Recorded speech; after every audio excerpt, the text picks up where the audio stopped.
Ladies and gentlemen, welcome in to 143, coming at you live with another episode.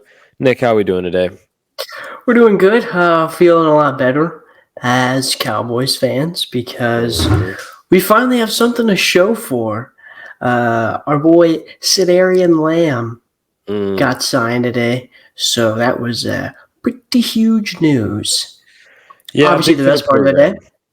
I just honestly, I don't even know how to feel. I feel relieved and also a little angry that it took this long to sign him. But here we are, and he's signed, and that's all that matters. Now we can enter the season with our best player, which is all that matters. We'll see if we re-sign Dak before the season starts, but that's huge for Cowboy Nation. And we have our next 88.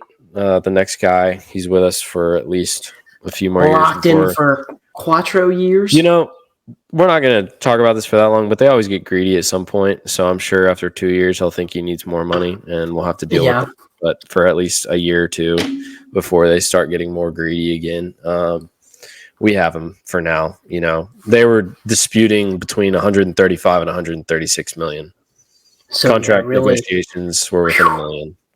It's like, man. Must be nice. Anyways, thank you, CD, for holding out as long as you did, and thank you, Jerry, for not wanting to sign him for as long as you did. And I'm glad that we were able to get this together before the season, but not short enough for us to become the laughingstock of the league. So this whole offseason's been about the Cowboys, and Jerry, of course, today putting some more quotes out there that just embarrassed us, saying he's the best GM ever, which is just not true. So, richest, but... yeah. Best, no. I don't know how to feel about the Cowboys this year. I mean, we'll talk about it at some point, but not this episode. But it's just going to be an interesting year. If you're a Cowboys fan, same old. Yeah, if you're a Cowboys fan, I just expect a 10-7, or maybe 10-7, or maybe like an 11-6 season or something. Maybe even a 9-8. I don't know. I saw some Dallas fan account today tweet a picture. It was like a picture of Dak or something, and it was like, "Who's stopping this man from winning a Super Bowl this year?" His play in January. Yeah. Dak is actually himself is stopping himself from winning a Super Bowl. Actually, yeah. It's just great right now being a Dallas fan of any sport. The Mavs and the Stars choked it away in the playoffs, and then we were high off that Rangers World Series win, but now it's looking like the Astros are going to win the World Series this year. So it's like we're all back down to earth, right back to the pit of misery that we were in Rangers for are bad. So long. Yeah, it's like, did we even win? I'm forgetting because the Rangers are bad and the Astros are looking like they're going to win it again, and that's kind of how every season has been, except for last season. And the Cowboys are mediocre, just like they normally are. So, it's tough. It's tough. We really do ride or die with these teams because most of the time it's dying. Yeah, ride or die, but mostly die. Just been pure disappointment and shame. Other than last year. Which we loved and we will cherish forever. Absolutely. Greatest day of my life, not even close. Yeah, and so we'll just go with the stat of the week for this week, brought to you by our sponsor, Andrews Logistics, just to provide a light at the very, very far end of the tunnel. Bruce Bochy, after winning the World Series, has never gone to the playoffs the next year in his coaching career. He's won 4 World Series, but every year that he won the World Series, he didn't go to the playoffs. The next year, he won the World Series. So we will be happy again as long as he delivers on the same pattern next season, because we're not making the playoffs this season as the Rangers. We will hopefully win the World Series next season, as our coach has done throughout his career. We've talked about it before. That was the pattern. World Series, horrible. World Series, horrible. World Series, horrible. So why should we expect anything less? Why should we expect anything less? Especially since we were horrible this year, and we were hoping not to follow that pattern. Your player of the week, we already talked about him. CeeDee Lamb. There we go. A 4-year, $136 million deal. huge. Obviously, getting everything he can from Dallas. Like Joseph said, thank you so much for waiting so long to negotiate $1 million, that last million between 135 and 136, because that was just so crucial. But he did catch 135 passes last year for 1,749 yards and 12 touchdowns, averaging 13 yards a catch. So definitely well deserving of a big paycheck. I mean, he's the most valuable player on the team. I mean, we don't have CD. We're a bottom 5 offense in the league. Absolutely. Offense ran through him. Yeah. You could put Cooper Rush in at quarterback, and I think you might get very similar results as you would with Dak. I'm not saying that's definitive, but Cooper Rush has showed he can play as long as CD's on the field. So CD really helps both quarterbacks, all the quarterbacks, whoever you want to put out there. But it's good to have him back. Let's shift gears now. Ladies and gentlemen, football is back, okay? And we're not here to talk about the NFL today. That's not back yet. We will bring you more on that next week, as we are just so amped up for that. But college football is upon us. Week 0 was this past weekend, riveting game between Florida State and Georgia Tech.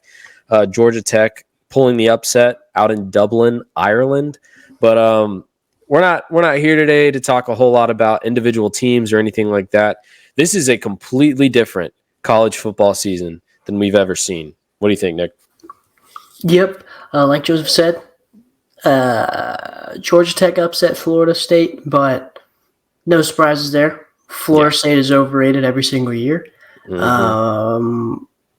DJ Uiagalelei, or whatever his name is. DJ, you need to get a job at Lele or whatever. Prove that he is not the guy. Interesting to see a game again. That they call it the Aer Lingus College Football Classic. That was the official name of the game in Dublin. I don't know what that means, but it's definitely something Irish. But with that being said, we are pumped for this Saturday when we get that full slate of games that we're so used to for the next week 1, 16 weeks or whatever it is, or something like that. I mean, it's through New Year's. The season is through New Year's. That's all I know. I don't know how many weeks that is. The fighting Texas Aggies face off against Notre Dame. The fighting Irish. The fighting Irish. Aggies are gonna. Man, if the Aggies don't win that game, dude. Okay, look, there's 2 games the Aggies need to win. Like I said, we're not here to talk about just saying it, but there's 2 games Aggies got to win this season. It's Texas and Notre Dame. I mean, you win those 2 games.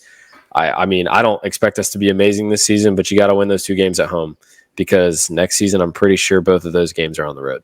So nobody likes Notre Dame, and obviously we're huge rivals with Texas. But yeah, Notre Dame needs to be a win. It's going to be a tough week 1 matchup for the new coach Elko and the squad, but I guess we'll just have to see. But that's a 6:30 game. That's a big one this weekend. There's not a ton of huge games this Sunday, weekend. USC LSU, which would be that'll be a good one.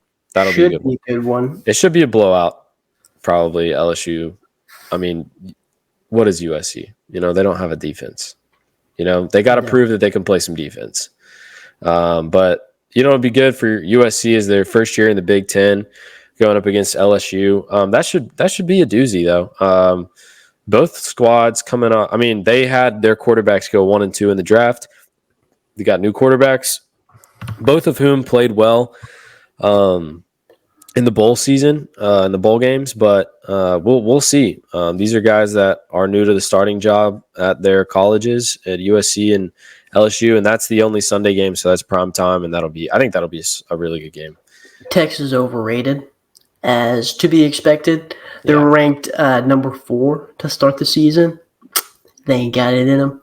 I don't believe Quinn Ewers was that guy. I think it was a fluke deal last year. I don't think they're going to be anywhere near as good as they were. They're not in a conference that they run anymore. They're in the SEC now, and You Up have to against bring the it. big boy defenses this year. Is, I mean, in the Big 12, realistically, there's not very many teams that play defense. That's what the Big 12 is kind of known for.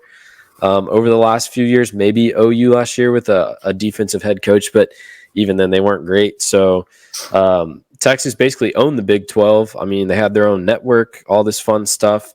They got horns down to be illegal in the Big 12, and the SEC said no. Okay, horns down is perfectly fine. Suck it up, deal with it. Okay, this is not what we're about here in the SEC. You don't run this place. You're not even UT. They said Tennessee is UT, which I love. Even though I've never really thought of Tennessee as Don't UT, feel any certain way about Tennessee, but if it makes the Texas people mad, I'm okay with it. Love it. So it'll be an interesting Texas and Michigan next week. Actually, not week 1, but week 2. Texas, Michigan. Hopefully, will be a rude awakening for Texas. Welcome to big boy college football. I just want them to get smacked in the face by somebody at the beginning of the season through these first couple weeks, and just let them know, hey, you're in the bigs now. All right. Yeah. There's Texas and OU joining the SEC. Yeah. I think people have a lot of high hopes for both of those teams and what they're going to do, but I think they're in for a rude awakening. We're looping OU into that Texas conversation as well. That actually brings up kind of the big thing that we need to preview for the college football season. This is a season like we've never seen before. Like I said, you've got Texas OU added to the SEC. You've got Oregon, Washington, USC, UCLA added to the Big Ten. And then you've got a 12-team playoff now. We moved from 4 to 12. These changes were necessary for college football. I know a lot of the old heads in college football were not really wanting all these conferences to shift. You've got the Pac-12 is essentially finished. You've got a 12-team playoff. I don't know. I think these changes were absolutely necessary for college football. I think a 4-team playoff was crazy. It was the same 4 teams every year. It was the dumbest thing ever. I got to be honest. Up until now, I'll say it. I think that the college football playoff format was probably the dumbest thing ever because it's only 4 teams, and so it's up to this council, essentially, if you will, to judge who should be in. And at the end of the day, there's 5-6 teams or so that are worthy of getting in. So there's at least 1 or 2 teams that feel like they're getting snubbed. Now, obviously, when you open it up to a 12-team format, those I would say 9 to 12 maybe shouldn't be there just because they're not anywhere near those upper echelon of teams. But I like opening it up to 5-6 more teams because then those guys that felt like they've been getting snubbed in the seasons past, they're going to get their fair shot at a title. 12 is an interesting number. I'd rather them do more than less. I was thinking maybe 8, but just to give you a real bracket, but I guess they want to give the top 4 teams still kind of a bye type deal. But I think 12 would be really interesting. I think the cool thing is those first games of teams 5 through 12 are going to play each other first. I think that's correct, right? The first 4 teams get a bye.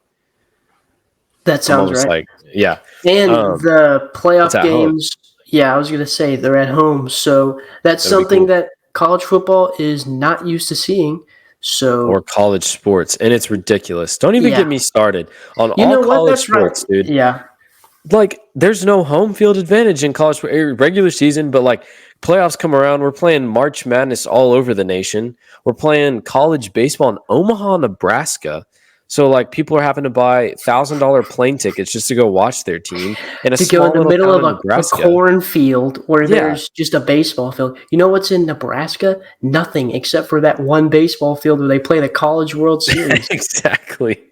Exactly. And so I think this is great for college sports that football is making at least some of the playoff games, not the final 4 games in the championship, but at least the beginning playoff games will be in the higher seeds home stadium. And I think that's huge. And those games are going to be electric. I mean, watching those on TV, being there especially, those games are just going to be insane, super hype, which is exactly what we needed. So I really like that change, and I think we should address the conference changes as well, which I feel like we have at some point, but this is our preview episode. College football is going to look different. You've got those big teams. So essentially now you're looking at 2 big conferences, and the rest of them are still there. I would say the ACC is still maybe the most relevant outside of that. But other than that, the Big 12 doesn't have the same power that it had before without Texas and OU. The Pac-12 is pretty much done. You got the ACC, and they've never really been like, I mean, you don't think football when you think ACC, you more think like the basketball. But I think this is good because I'm so tired of the first 6 weeks being ranked teams against teams they paid $2 million to come and just absolutely demolish. So I think this is good. I think we're going to see a lot of good games. That is a lot better. And, games will feel like they have more meaning because 12 teams get in now.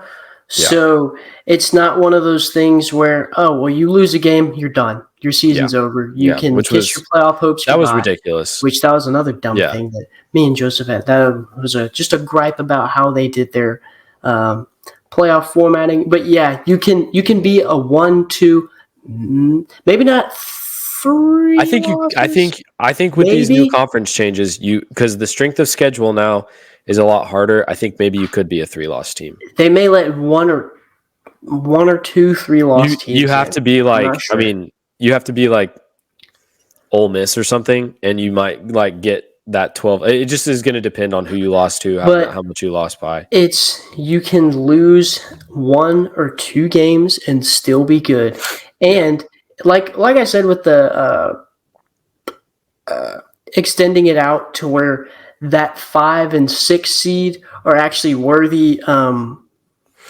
I don't know what you want to say, opponents or whatever, because then you don't have teams that are undefeated that feel like they deserve it not getting in, right? They'll still get in just at a lower seed. So I'm super excited, especially for playoffs to roll around, just because those, honestly, I think those 5 to 12 games are going to be I'm not going to say better than the Final Four, but it might get up there. Well, I mean, now you allow the teams that are hot at the end of the season to barely sneak in. I mean, before with 4 teams, you're not sneaking in to the Final Four. You allow these teams maybe they lost 2 of their first 5 games, but since then they've just been steamrolling everyone, and you allow those kind of teams to get in and then play an away game. I think you open the door for more entertainment, and let's face it, more money for college football. I mean, isn't that the whole point of all of this? Because that's 4 more playoff games that I mean, the TV rights, the TV rights, and just everything that's been moving around too. You've got the SEC going from CBS signing a huge deal with ESPN and ABC. Just all these things, man. And with those playoff games, those schools are going to charge outrageous ticket prices, and people are going to pay it. So this entire thing makes you a ton of money. So it just, I don't know why they didn't do it sooner. Not much of a conversation. You want to hear what a first row ticket at A&M Texas costs right now for the end of the season? First row. It's got to be at least $1,000. Nick, it is $150,000. That's so dumb. Like, and you know what's crazy? Doing here, man? People pay that. I'm sure it's. Yeah, I was about to say. I'm sure it's probably sold out. Yeah, I think the cheapest ticket's like $500. So you're looking at top of the 4th row. But also that game pretty much now is kind of. I mean, there's not a whole lot of availability, which also increases those ticket prices. So, I mean, dude, college football right now, I think they're headed in the right. Like they've been. Since they put the playoff in, they've kind of been figuring it out. Because number one, it used to be just the 2 best teams played each other, which was ridiculous. And that was the championship. They added the playoff, made it a little bit better. And I think with this, they've been needing to branch this playoff out for a while. And then I think, it's sad to see the Pac-12 go, but this was good for the game of football to put all these good schools into 2 conferences, and now you should have a lot more really good games, and from that you're going to have a lot of rivalries that come out of there. I mean, like Texas, Alabama, Texas, everyone else, because no one likes Texas. I'm sure you'll get USC and some people up there, and Oregon. I mean, I'm excited to watch some Big Ten football now, just because Oregon, Washington, I like watching them play, and Oregon's looking really good this year. So they'll be a threat in the Big Ten, I think. It's no like in the Big Ten, it's either Michigan or Ohio State, and it's the same thing every year. Yeah, and it's basically whoever wins Michigan and Ohio State will play Minnesota or Iowa in the Big Ten championship, beat the brakes off of them, and then that team goes to the playoff. And it's like, that's not fun for the same, like, basically like Ohio State, Michigan, whoever wins that goes to the playoff. And so now you've got UCLA won't really be a contender, but you've got 3 teams that could be contending, probably not USC either, but you've got more teams in there that could be contending now. And so it's no longer. And then the SEC, it was pretty much, for a long time, it was just Bama. And if you didn't beat Bama during the regular season, if you were in their division, season done. Your season's over. And now it's not like that anymore. So it should be interesting. So here's like in our shows from Under Review. I brought to you a quote from the Lou Holtz. He said, "If what you did yesterday seems big, you haven't done anything today." And that's the truth. That is the truth. Go out, do something today, and this weekend, plop yourself down in front of the TV, enjoy Labor Day weekend, and watch some college football. And ladies and gentlemen, next week we are excited to bring you our NFL preview episode, and then after that we will be football forever. The rest of eternity. Until the Super Bowl ends. But we don't want to think about that right now, because all we have is football, because baseball has been awful. So we're excited. We will see you next week. Thank you for tuning in. It's Under Review.